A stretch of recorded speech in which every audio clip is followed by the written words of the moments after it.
Shalom jemaat Tuhan yang saya kasihi di dalam nama Yesus Kristus Tuhan. Tidak terasa sudah hampir 4 minggu kita tidak bertemu untuk beribadah bersama-sama di dalam gereja. Tapi saya percaya bahwa anugerah Tuhan, kasih setia dan kebaikannya selalu melimpah buat kita semua. Mari kita akan siapkan hati kita mau sembah Dia, kita mau agungkan Dia, dan kita mau tetap bersyukur. Karena kita percaya bahwa kunci ucapan syukur mendatangkan mujizat dan kemenangan bagi setiap umat yang mengandalkan Tuhan. Mari kita berdoa. Sungguh kami bersyukur buat kebaikan-Mu di dalam setiap hidup kami. Apapun yang terjadi Tuhan, kami percaya Engkau dahsyat bagi setiap hidup kami. Engkau menyertai setiap kami. Engkau ada di setiap musim hidup kami Bapa. Kami bersyukur Tuhan buat kekuatan kasih-Mu Tuhan. Kemurahan-Mu yang tidak pernah Tuhan berakhir bagi hidup kami. Kami mau nikmati kebaikan-Mu dalam setiap hidup kami. Biarlah Tuhan pagi ini kami mau naikkan ucapan syukur kami.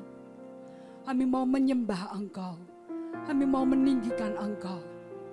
Kami serahkan Tuhan ibadah ini dari awal sampai akhir ke dalam tangan kasih-Mu. Biar Engkau yang berdaulat atas hidupan kami. Engkau yang kami sembah dan kami muliakan dalam hidupan kami. Terima kasih Tuhan, terima kasih. Segala puji, segala hormat kemuliaan hanya bagi Engkau. Haleluya, haleluya. Terima kasih Yesus, terima kasih.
Mari lebih lagi naikkan kata-kata. Banyak yang Kau perbuat dalam setiap hidup kami Tuhan. Banyak yang Kau perbuat di dalam hidupku. Rancangan indahmu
ucapan syukur kami Tuhan. Karena Engkau baik bagi setiap kehidupan kami Tuhan. Banyak yang Kau perbuat di dalam hidupku. Rancangan indahmu terjadi di hidupku. Tak payah mengerti segala yang ku perlu. Kasih-Mu sempurna nyata dalam hidupku. Ku bersyukur Bapa, ku bersyukur Tuhan buat kasih setia-Mu di dalam hidupku. Ku bersyukur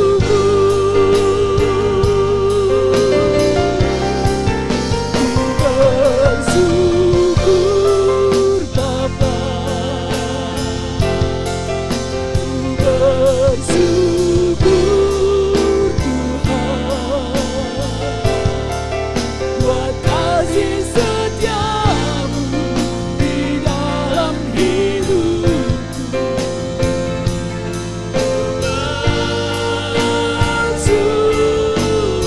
Naikkan ucapan syukur, katakan ku bersyukur, ku bersyukur. Engkau Bapa yang baik bagi hidup kami. Engkau Bapa yang tidak pernah meninggalkan setiap hidup kami. Haleluya, haleluya, haleluya.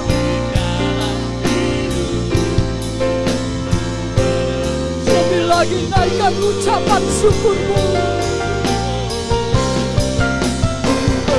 Bersyukur Bapa, bersyukur Tuhan buat kasih setia-Mu di dalam hidupku. Mari sekali lagi dengan senang hati katakan ku bersyukur.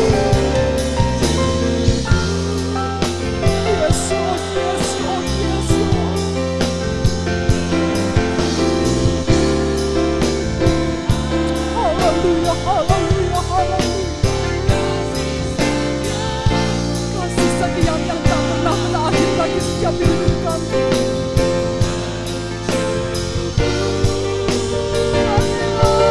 Lagi-lagi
Tuhan.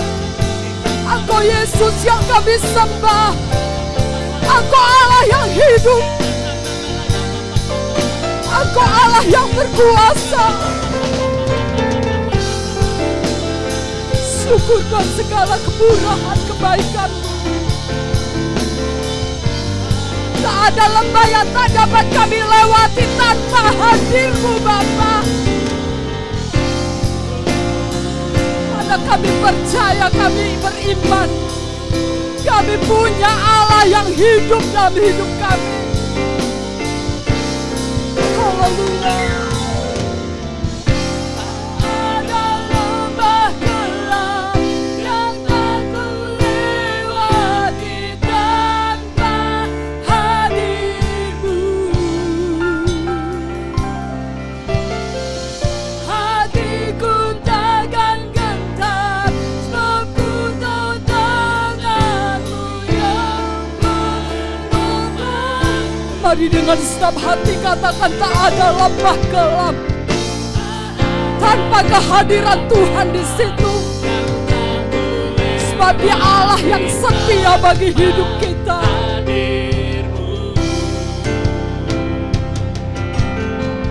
Hatiku takkan gentar, sebab ku tahu tangan-Mu yang menolongku. Katakan dengan iman, Kaulah Tuhan, Kaulah Yesus, Kaulah Tuhan, hanya Kau ku percaya. Kaulah Yesus, Kaulah Tuhan, harapan hidupku.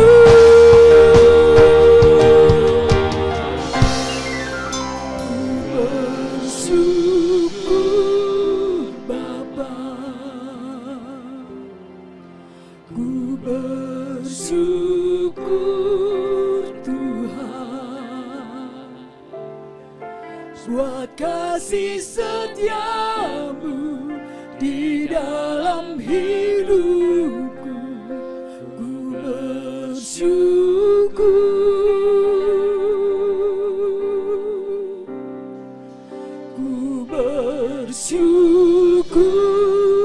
Bapa,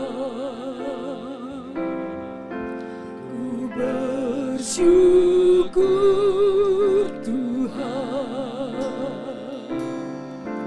buat kasih setia-Mu di dalam hidup.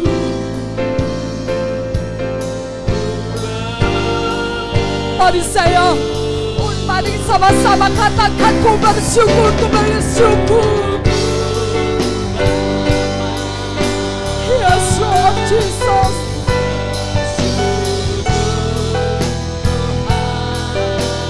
Haleluya, haleluya, haleluya. Betapa dahsyatnya Kau bagi setiap hidup kami Tuhan.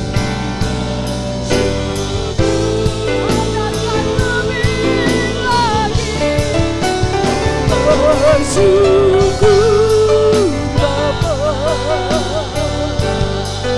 ku bersyukur Tuhan, buat kasih setia-Mu di dalam hidup.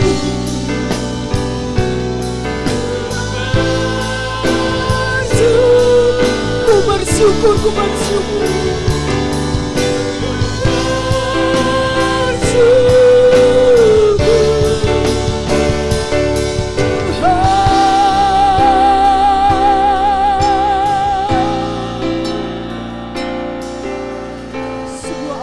Terjadi dalam setiap kehidupan kami Tuhan, walau dunia tidak membaik Tuhan, keadaan dunia Tuhan mengalami Tuhan goncangan Tuhan di seluruh dunia, tapi kami percaya Tuhan, ajar kami berharap berserah kepada Engkau Tuhan.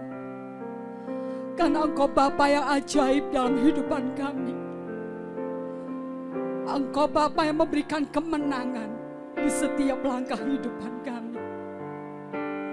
Terima kasih Bapa, terima kasih. Haleluya, haleluya.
Bapakku ajaib segala rancangan-Mu bagi setiap kami.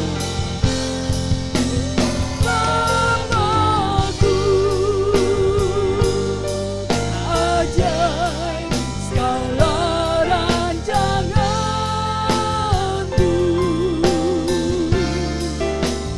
Tuhanku heran perbuatan-Mu.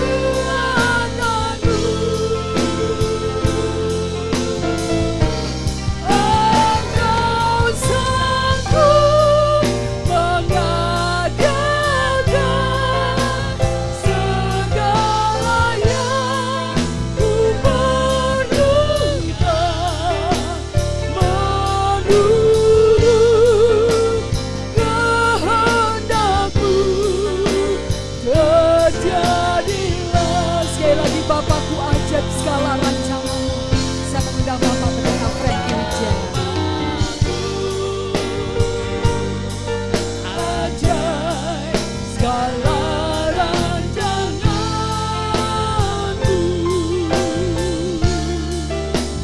Tuhanku heran perbuatan-Mu. Mari semua berkata, Engkau sanggup, Engkau sanggup mengadakan segala yang ku perlukan, melulu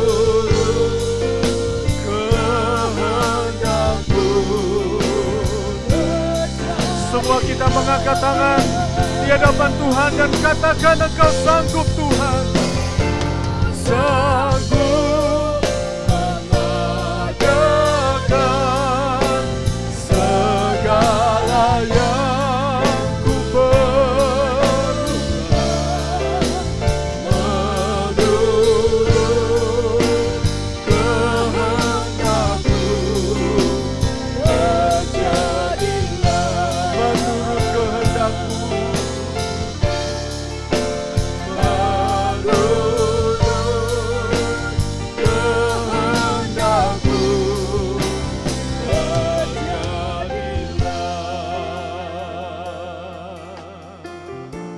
Haleluya. Haleluya. Kami bersyukur Tuhan untuk pagi ini. Engkau sudah membawa kami semakin mengerti dan semakin mengerti lagi bahwa segala sesuatu semua ada di dalam kehendak daripada Tuhan. Tuhan, kami ingin selalu belajar kembali akan firman-Mu. Kami rindu hidup kami semakin memahami akan setiap apa yang Kau katakan, akan apa yang ada dalam pikiran Tuhan. Ketika kami menghadapi situasi dan kondisi daripada dunia ini, terkadang kami sungguh tidak tahu apa yang harus kami lakukan. Kami sungguh tidak mengerti apa yang ada dalam kehendak Tuhan atau apa yang ada dalam pikiran Tuhan. Tetapi pagi ini kami mau belajar. Ketika kami dengar firman-Mu, ketika kami mau menyimak dengan baik perkataan firman Tuhan, maka kami akan semakin mengerti bahwa segala yang terjadi dalam hidup ini, dalam dunia ini, dalam hari-hari yang kami hadapi sepanjang bulan April ini, maka kami akan tahu Tuhan bahwa tujuan-Mu membiarkan semua ini, tujuan-Mu mengizinkan semua ini terjadi, ada satu maksud yang indah, ada satu tujuan yang mulia, ada satu hal yang Tuhan mau supaya kami lakukan. Karena itu Tuhan pagi ini buat kami mengerti dan kami mau belajar untuk melakukan kebenaran firman-Mu. Terima kasih buat semua tim yang sudah terlibat dalam kegiatan ibadah pada pagi ini. Baik mereka sebagai song leader, sebagai singers, pemain musik, baik mereka sebagai kameramen, soundman, dan multimedia. Bahkan semua yang ada terlibat dalam kegiatan ini dari awal sampai akhirnya. Kiranya Tuhan yang akan memberkati mereka semua. Dan umat Tuhan yang saat ini sedang mendengarkan, menyimak acara ini, biar Tuhan juga memberkati mereka. Terima kasih, di dalam nama Tuhan Yesus kami sudah berdoa dan mengucap syukur. Amin. Puji Tuhan. Shalom. Selamat pagi semua Bapak Ibu sekalian yang saya kasihi dalam Tuhan Yesus. Apa kabar Anda semua pada pagi hari ini? Saya sangat berharap Bapak Ibu Saudara semua ada dalam kondisi yang baik. Ya, tetap sehat, tetap kuat, dan tetap kita ikuti bersama-sama apa yang menjadi program daripada pemerintah dalam rangka pencegahan ya penyebaran COVID-19. Nah, Bapak Ibu Saudara yang terkasih dalam Tuhan, tidak terasa kita sudah berada di minggu yang terakhir di bulan April ini, dan ini adalah minggu di mana kita sudah kelima kali kalau saya tidak salah mengadakan ibadah dengan cara seperti ini. Ya, tentu Bapak Ibu Saudara kita semua pasti merindukan masa-masa di mana kita bisa berkumpul bersama-sama kembali di hari Minggu seperti yang lalu. Tapi saya berharap kita masih tetap bersabar ya, sambil menunggu, sambil kita berdoa agar semua boleh berlalu dengan cepat dan sesuai dengan waktunya Tuhan. Nah, pada minggu yang keempat ini saya ingin membagikan firman Tuhan bagi Bapak Ibu Saudara sekalian dengan judul Mengerti Apa Yang Dipikirkan Tuhan. Menarik sekali bukan judul ini, Mengerti Apa Yang Dipikirkan Tuhan. Mari kita akan membaca di dalam kitab Nabi Amos pasal yang keempat ayat yang ke-13. Bapak Ibu Saudara bisa membuka Alkitab Bapak Ibu masing-masing di rumah. di kitab Nabi Amos pasal yang keempat ayat yang ke-13. Alkitab saya pada halaman 989. Jadi ada kemungkinan kita tidak jauh dari halaman itu. Jadi Bapak Ibu bisa buka, kalau mungkin kesulitan untuk menemukan kitab Amos, Bapak Ibu bisa coba cari lewat halaman di antara 950 ke atas gitu ya. Saya akan bacakan bagi Bapak Ibu Saudara sekalian, Bapak Ibu bisa menyimak di dalam Alkitab masing-masing. Demikian bunyi firman Tuhan, sebab sesungguhnya Dia yang membentuk gunung-gunung dan menciptakan angin, yang memberitahukan kepada manusia apa yang dipikirkannya, yang membuat fajar dan kegelapan, dan yang berjejak di atas bukit-bukit bumi. Tuhan, Allah semesta alam, itulah namanya. Amin. Ya, kita sudah membaca bersama-sama apa yang dikatakan oleh Nabi Amos di dalam pasal yang keempat ini ayat 13. Dan melalui ayat ini yang kita sudah baca, maka kita diingatkan oleh Nabi Amos. Karena mungkin sebelumnya kita lupa, sebelumnya kita tidak mengingat dengan baik tentang siapa Tuhan itu. Karena begitu banyak persoalan-persoalan dalam hidup ini yang menekan kita, sehingga pada umumnya kita ini menjadi orang yang lupa akan Tuhan. Ya, kita terlalu sibuk fokus dengan apa yang kita hadapi. Ya, kita terlalu sibuk fokus dengan apa yang sedang terjadi, sampai kita mungkin ada yang lupa tentang Tuhan itu seperti apa. Ya, tapi pagi ini kita sudah diingatkan oleh Nabi Amos. Dia berkata bahwa Tuhan itu selain Tuhan pencipta. Karena dikatakan di sana, Dia yang membentuk gunung-gunung, Dia yang menciptakan angin, Dia yang membuat fajar dan kegelapan. Kalau dalam terjemahan yang lain dikatakan Dia yang mengubah fajar menjadi gelap. Itu semua adalah bagiannya Tuhan. Kita manusia tidak bisa membentuk gunung. Kita manusia tidak bisa membentuk atau menciptakan angin. Kita tidak bisa sebagai manusia mengubah fajar menjadi gelap. Itu semua adalah urusannya Tuhan. Itu bagiannya Tuhan. Karena itu kita tahu bahwa Tuhan itu adalah pencipta alam semesta ini. Tetapi lewat pembacaan ini kita juga diingatkan bahwa sekalipun Tuhan itu pencipta segalanya, tapi Dia mau dekat dengan manusia. Tuhan itu mau dekat dengan kita. Apa buktinya Dia mau dekat dengan kita? Ayat ini mengatakan yang memberitahukan kepada manusia apa yang dipikirkannya. Memberitahukan. Waktu saya merenungkan ayat ini, maka itu sama saja Dia itu Tuhan mau share, mau berbagi tentang apa yang ada di pikiran Tuhan kepada kita. Bukankah itu luar biasa Bapak Ibu? Tuhan itu pencipta, Dia yang membentuk segala-galanya, termasuk membentuk saya dan Bapak Ibu Saudara. Kita ini ciptaan Tuhan. Tapi Tuhan juga mau berbagi. Dia mau share tentang apa yang ada di pikirannya kepada kita. Tujuannya apa? Maksud Tuhan apa? Dia mau share. Dia mau berbagi pikirannya kepada kita. Tentu tujuannya adalah supaya kita sebagai manusia bisa tahu, bisa paham, bisa mengerti, bukan berprasangka yang jelek, bukan menerka-nerka, bukan penuh dengan kecurigaan. Mungkin selama ini kita menaruh prasangka yang buruk tentang Tuhan. Kenapa Tuhan?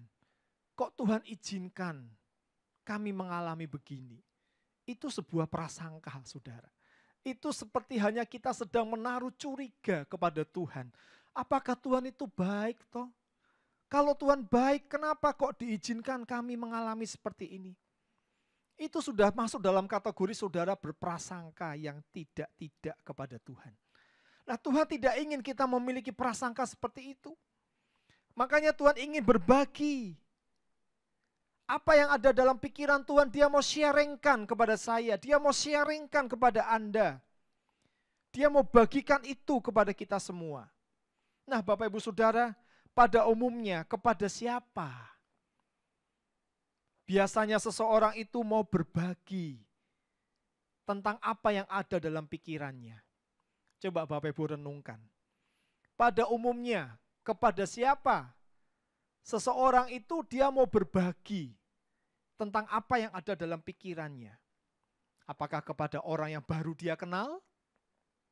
Ketemu di pasar, lalu dipanggil, aku mau bagi nih pikiranku kepadamu, aku mau sharing pikiranku kepadamu.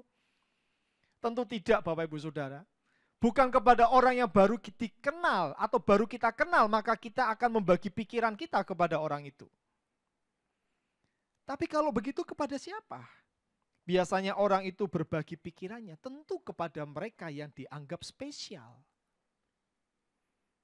Mungkin itu teman dekat, mungkin itu orang yang dihormati, mungkin itu juga bisa sahabat, keluarga. Kepada mereka-mereka itu biasanya seseorang itu dia mau berbagi pikirannya. Di-sharekan supaya orang itu juga bisa tahu, mengerti. Bukan kepada orang yang baru dikenal. Coba saudara baca dari kitab Kejadian pasal 18 ayat yang ke-17. Kejadian 18 ayat 17 berkata demikian. Berpikirlah Tuhan, apakah aku akan menyembunyikan kepada Abraham apa yang hendak kulakukan ini? Saudara baca ayat itu. Anda tahu apa yang dikatakan ayat itu? Ayat itu berkata, berpikirlah Tuhan. Ini dalam pikirannya Tuhan, apakah aku akan menyembunyikan kepada Abraham? Apa yang akan aku lakukan tentang Sodom dan tentang Gomora? Saudara, waktu saya baca ayat ini maka terlihat betapa dekatnya, betapa spesialnya Abraham itu bagi Tuhan. Sampai Tuhan berpikir, aku apakah harus menyembunyikan? Atau aku harus sampaikan kepada Abraham? Jadi Abraham itu di mata Tuhan begitu spesial, saudara. Abraham di mata Tuhan begitu dekat. Abraham diingat oleh Tuhan. Karena apa? Kenapa Abraham diingat oleh Tuhan? Karena Tuhan yang memilih Abraham. Tentu karena Tuhan memilih Abraham, Tuhan tidak mungkin melupakan Abraham. Saudara, kalau saudara ingat Yohanes 15 ayat 16a, maka saudara bersyukur pada hari ini. Di tengah-tengah situasi seperti ini, kalau Anda bisa ingat ayat Yohanes 15 ayat 16a, yang saya mau bacakan buat Anda semua. Demikian bunyi firman Tuhan, bukan kamu yang memilih aku, tetapi akulah yang memilih kamu. Bukan kita yang memilih Tuhan, dikatakan oleh ayat itu. Tetapi Tuhan yang memilih kita. Kalau Tuhan sudah memilih kita, berarti saya mau katakan kepada saudara. Sama seperti ketika Tuhan sudah memilih Abraham, maka Abraham juga tidak dilupakan oleh Tuhan. Abraham begitu spesial di mata Tuhan. Maka pagi ini saudara, kalau Anda tahu bahwa Anda juga sudah dipilih oleh Tuhan, maka di mata Tuhan, Anda dan saya adalah orang yang tidak dilupakan oleh Tuhan. Anda dan saya adalah orang yang spesial. Orang yang spesial. Kenapa saudara dan saya dipilih oleh Tuhan? Bukan karena kita ini hebat. Saudara, saya ingin saudara mencatat 1 Korintus pasal 1 ayat 26 dan 29 atau sampai 29.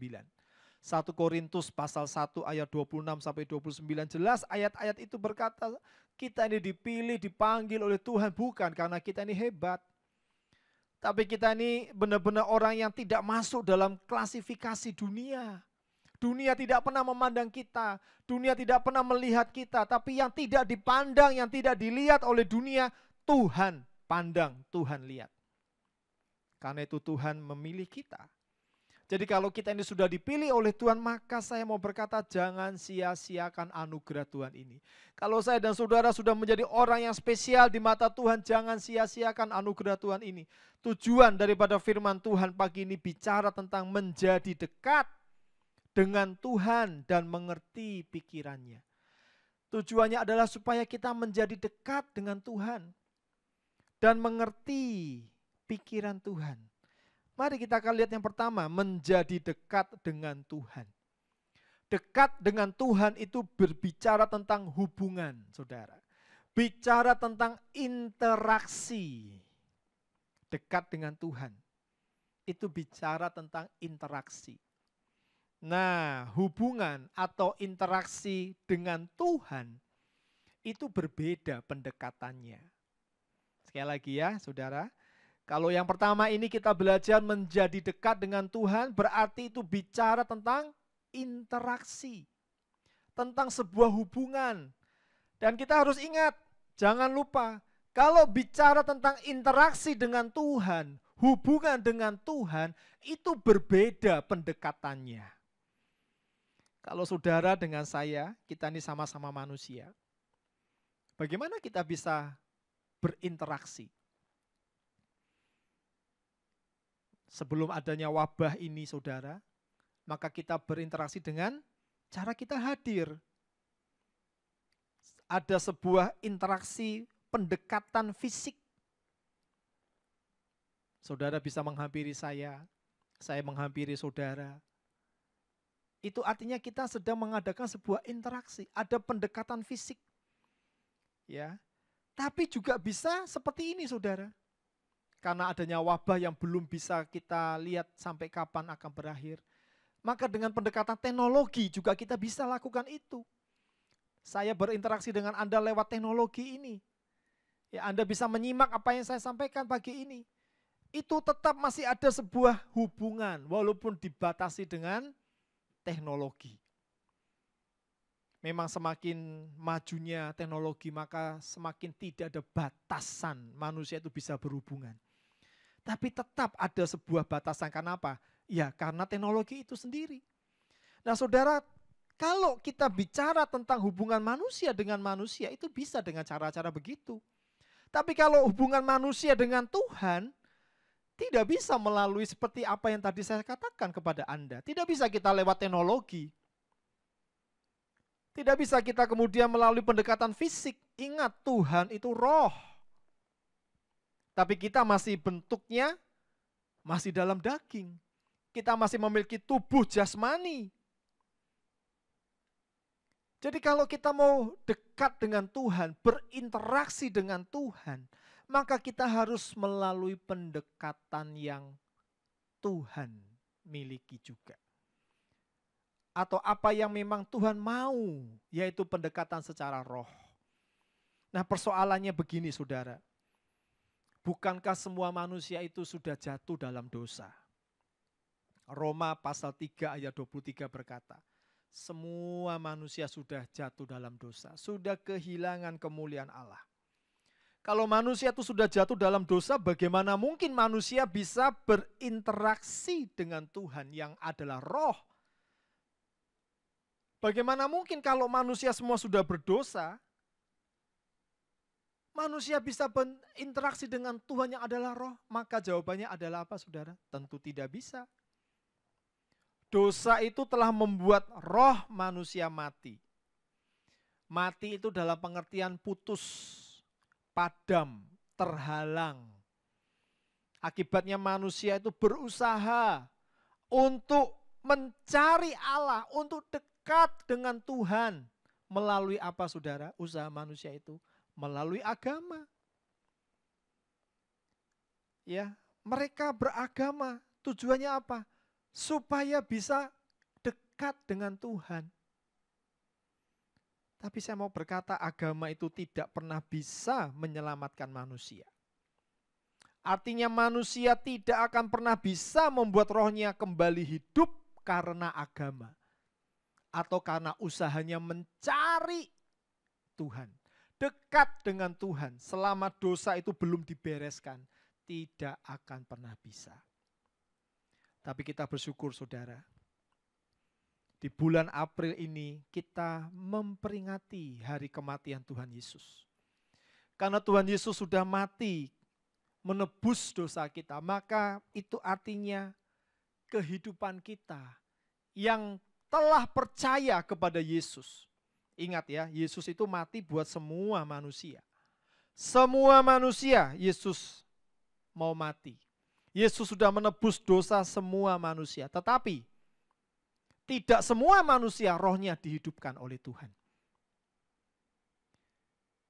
Tetapi hanya kepada mereka yang mau percaya kepada Yesus, menerima Yesus, percaya kepada Yesus, menjadikan Yesus sebagai Tuhan dan Juru Selamat pribadinya, roh orang itu dihidupkan. Saudara baca dalam Kolose 2 ayat 13. Kolose 2 ayat 13 berkata, kamu juga meskipun dahulu mati oleh pelanggaranmu dan oleh karena tidak disunat secara lahiriah, telah dihidupkan Allah bersama-sama dengan Dia sesudah Ia mengampuni segala pelanggaran kita. Hanya kepada mereka yang percaya Yesus sudah mati untuk menebus dosanya, Yesus sudah bangkit untuk membenarkan hidupnya, dia kemudian menerima Yesus sebagai Tuhan dan Juru Selamatnya, maka rohnya dihidupkan. Jadi kita yang sudah percaya kepada Yesus, roh kita sudah dihidupkan. Artinya apa? Kita dapat kembali berinteraksi dengan Tuhan dalam kepekaan roh. Terkadang saudara, kita ini peka kalau kita berjalan di satu tempat, lalu kita peka, aduh kok suasananya enggak enak ya. Aduh mulai nih, bulu kuduk kita mulai berdiri. Kita mungkin mulai lihat tangan kita yang ada bulu-bulu halusnya ini mulai kok gimana rasanya. Maka itu menandakan apa saudara? Wah ada roh jahat di sini. Wah atmosfernya enggak baik di sini. Saudara, kalau saudara bisa peka dengan hal-hal semacam itu, maka seharusnya ketika roh kita ini sudah dihidupkan oleh Tuhan, artinya kita bisa berinteraksi dengan Tuhan yang adalah roh, maka bukan hanya kita peka kepada roh-roh jahat di satu tempat, tapi kita juga bisa peka dengan hadirnya roh Tuhan di tempat di mana kita berada. Kenapa kita bisa peka? Karena roh kita sudah dihidupkan, kita bisa berinteraksi dengan Tuhan. Tapi ingat saudara, kalau saudara baca dalam Efesus 4 ayat yang ke-24, di sana dikatakan yang dan mengenakan manusia baru yang telah diciptakan menurut kehendak Allah di dalam kebenaran dan kekudusan yang sesungguhnya.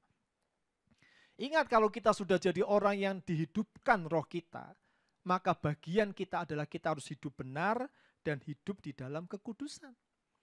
Kalau kita hidupnya benar dan kudus, maka roh kudus, roh Tuhan itu hadir di saat kita hidup di dalam kebenaran dan kekudusan. Artinya setiap kali kita bisa merasa roh Tuhan itu hadir. Gak usah kita undang-undang, gak usah kita berbuat apa-apa yang macam-macam. Hidupmu benar aja, hidupmu kudus aja saudara. Roh Tuhan selalu hadir dalam hidup saudara. Jadi mau wabah, mau seperti apa kondisi lingkungan, kondisi dunia ini, kalau Roh Kudus hadir dalam hidup saudara, itu sesuatu yang luar biasa. Berarti engkau dekat dengan Tuhan, dan kalau engkau dekat dengan Tuhan, Tuhan akan share apa yang ada dalam pikirannya. Karena itu yang kedua, mengerti pikiran Tuhan. Mengerti pikiran Tuhan. Setelah roh kita ini dihidupkan dan kita bisa kembali berinteraksi dengan Tuhan lewat karya penebusan Kristus, kita hidup dalam kekudusan dan kebenaran, maka di hadapan Tuhan kita ini diberi pikiran-pikiran Tuhan. Di-sharekan apa yang menjadi pikirannya Tuhan. Nah yang kedua, mengerti pikiran Tuhan. Kita percaya bahwa Tuhan itu adalah roh. Kita percaya itu, tapi kita juga percaya dia juga adalah pribadi. Roh itu tidak terlihat, tapi pribadi itu terlihat. Nah, apa buktinya kalau Tuhan itu adalah pribadi? Saudara, apa buktinya kalau Tuhan itu adalah pribadi? Gampang. Buktinya adalah kita tahu dalam diri Yesus Kristus. Bukankah Yesus Kristus itu sudah pernah ada 2000 tahun yang lalu? Dia pernah ada. Dia pernah hidup 2000 tahun yang lalu. Siapa dia? Allah yang menjadi manusia. Dia roh tadinya, dia firman tadinya, tapi dia menjadi daging, menjadi pribadi. Makanya kita bisa baca dalam Injil, dia bisa lapar. Dia bisa haus. Dia tidur di buritan kapal. Dia bisa tidur, dia bisa berjalan. Bukan hanya itu, dia juga bisa disentuh. Dia bisa dijamah, dia bisa dipegang. Itu menunjukkan semua hal-hal yang menyatakan bahwa Tuhan itu selain roh, dia juga adalah pribadi. Nah, karena itu Bapak Ibu Saudara, sebagai pribadi tentu kita tahu Tuhan itu punya pikiran, memiliki pikiran. Nah, seperti apa pikirannya Tuhan? Di mana kita kemudian bisa mengerti. Apa sih pikirannya Tuhan itu? Coba pikiran Tuhan itu tersirat di dalam Lukas 13 ayat 34. Mari kita mau buka Injil Lukas pasal 13 ayat 34. Pikiran Tuhan itu tersirat dalam ayat ini. Firman Tuhan berkata, Yerusalem, Yerusalem, engkau yang membunuh nabi-nabi dan melempari dengan batu orang-orang yang diutus kepadamu. Berkali-kali aku rindu mengumpulkan anak-anakmu, sama seperti induk ayam mengumpulkan anak-anaknya di bawah sayapnya, tetapi kamu tidak mau. Saudara lihat apa yang tersirat dalam ayat ini, inilah pikirannya Tuhan. Tuhan punya pikiran apa? Yaitu supaya saya dan saudara itu bisa selalu dekat dengan Tuhan. Sama seperti induk ayam dikatakan oleh ayat itu. Sama seperti induk ayam mengumpulkan anak-anaknya di bawah sayapnya. Tetapi kamu enggak mau. Sudah lihat gambar yang saya berikan lewat LCD. Seperti induk ayam mengumpulkan anak-anaknya. Kapan induk ayam itu mengumpulkan anak-anaknya? Bukan saat ada panen, saudara. Bukan saat ada makanan yang melimpah. Tapi ketika ada bahaya. Induk ayam itu memanggil semua anak-anaknya dan mengumpulkan di bawah kepak sayap daripada induk ayam itu. Mungkin juga ketika hujan. Ketika ada bahaya mengancam dari atas. Raja Wali mau mengambil anak-anak ayam itu. Induk ayam itu tahu, saudara. Dan dia mengumpulkan semua anak-anaknya di bawah kepak sayapnya. Artinya apa? Induk-induk itu ingin supaya anak-anak mereka itu bisa dekat. Terluput daripada bahaya. Saudara, inilah yang Tuhan mau sharekan kepada Anda dan kepada saya pagi ini. Mengertilah pikiran Tuhan. Tuhan ingin supaya saya dan saudara selalu dekat dengan Dia. Mari kita akan baca Mazmur 36 ayat 8. Mazmur 36 ayat 8 berbunyi, betapa berharganya kasih setiamu ya Allah. Anak-anak manusia berlindung dalam naungan sayapmu. Mazmur 57 ayat 2 berkata, kasihanilah aku ya Allah, kasihanilah aku, sebab kepadamulah jiwaku berlindung. Dalam naungan sayapmu aku akan berlindung sampai berlalu penghancuran itu. Nahum 1 ayat 7 berkata, Tuhan itu baik. Ia adalah tempat pengungsian pada waktu kesusahan. Ia mengenal orang-orang yang berlindung kepadanya. 3 ayat ini saudara menunjukkan betapa Tuhan itu senang kalau kita semua mau berlindung dalam naungan sayap Tuhan. Artinya kalau kita mau dekat dengan Tuhan, oh Tuhan itu begitu senang. Berarti kita percaya penuh kepada Tuhan. Bahwa Tuhan bisa melindungi kita, menjaga kita, mengcover hidup kita, menyelamatkan kita. Oleh sebab itu Bapak Ibu Saudara, bukan saja saat-saat ini, saat kita sedang menghadapi situasi seperti ini, maka kita mau dekat dengan Tuhan. Bukan saja saat-saat ini, tetapi dekatlah dengan Tuhan setiap hari. Dan itu harus menjadi sebuah gaya hidup kita. Makanya tadi saya berkata saudara, kalau roh kita sudah dihidupkan, maka sebenarnya kita ini bisa selalu berinteraksi dengan roh Tuhan. Kita bisa berkata-kata dengan Tuhan. Kita bisa berkata, Tuhan, Engkau dekat karena Engkau roh. Dan Engkau bisa hadir dimanapun aku berada. Di setiap kondisiku Engkau bisa hadir karena roh itu tidak dibatasi oleh apapun juga. Kalau seorang pribadi dia masih terbatas, pintu terkunci tidak bisa masuk saudara. Tapi kalau roh walaupun pintu terkunci, dia bisa masuk. Serapat apapun halangan tembok itu, dia bisa masuk karena roh. Artinya enggak ada halangan kalau kita bisa dekat dengan dia. Asal hidup kita kudus dan benar, maka Tuhan akan menyatakan pikirannya kepada kita. Apa pikiran Tuhan? Sekali lagi, dia mau supaya kita dekat dengan Tuhan. Di minggu yang terakhir ini, sebentar lagi kita akan meninggalkan di bulan April. Kita akan memasuki bulan Mei. Kita enggak tahu apa yang akan terjadi di bulan Mei. Seperti apa kondisinya di bulan Mei. Seperti apa hidup kita di bulan Mei. Tidak ada seorang pun yang tahu. Tapi satu hal hari ini yang kita tahu, kita sudah mengerti pikiran Tuhan. Amin saudara, kita sudah mengerti pikiran Tuhan. Apa pikiran Tuhan? Dekat dengan Dia. Tuhan mau kita dekat dengan Tuhan selalu. Mari kita akan nyanyikan pujian, Ku ingin selalu bersekutu denganmu, menikmati hadirat-Mu. Saudara, pejamkan matamu, nyanyikan lagu ini bersama-sama dengan saya. Sekalipun kita dibatasi oleh jarak, tapi kita masih bisa berinteraksi. Terlebih kita masih bisa berinteraksi dengan Tuhan yang adalah roh. Biar pagi ini Tuhan mendengar kerinduan kita, ingin bersekutu dengan Tuhan. Nyanyikan lagu ini dari hati saudara.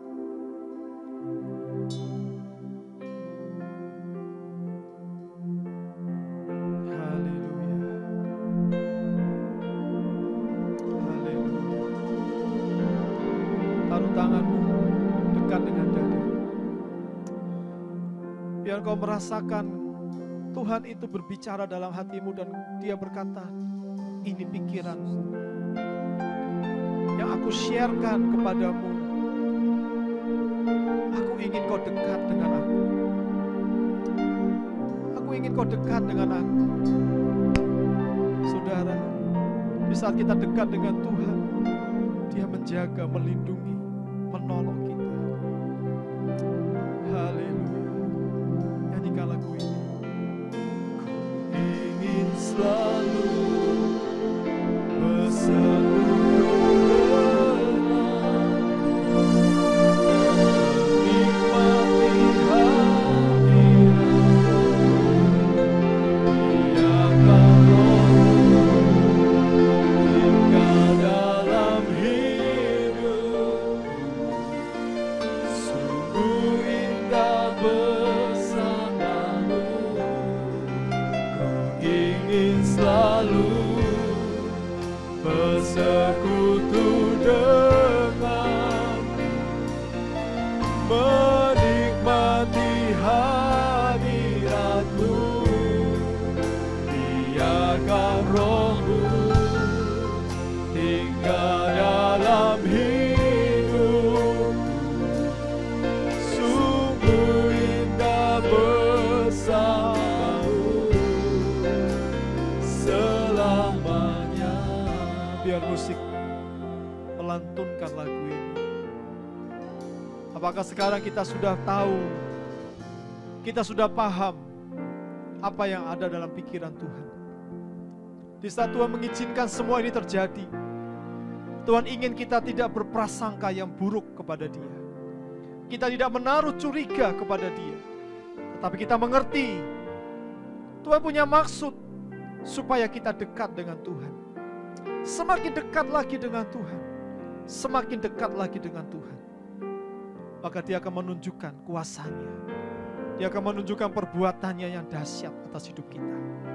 Karena itu jangan pernah takut saudara. Jangan hidupmu terus diliputi oleh kekhawatiran, kecemasan. Tapi mari engkau mengerti pikirannya Tuhan saat ini. Bawa hidupmu dekat dengan Tuhan. Pagi ini bawa hidupmu dekat dengan Tuhan. Biar mulai hari ini Engkau hidup dalam kekudusan dan kebenarannya semakin lebih lagi. Dengan demikian Engkau akan merasakan terus Roh-Nya yang kudus itu hadir dalam hidupmu. Tinggal dalam hidupmu. Menetap. Menunggal dalam hidup saudara. Haleluya, haleluya. Terima kasih Tuhan. Terima kasih Tuhan. Mari nyanyikan kembali lagu ini sekali lagi, lalu kita akan berdoa. Haleluya. Katakan, ingin selalu bersekutu dengan, menikmati hadiratmu, biarkan Roh-Mu tinggal dalam hidup. Sungguh indah bersamamu selamanya. Sungguh indah bersamamu selamanya.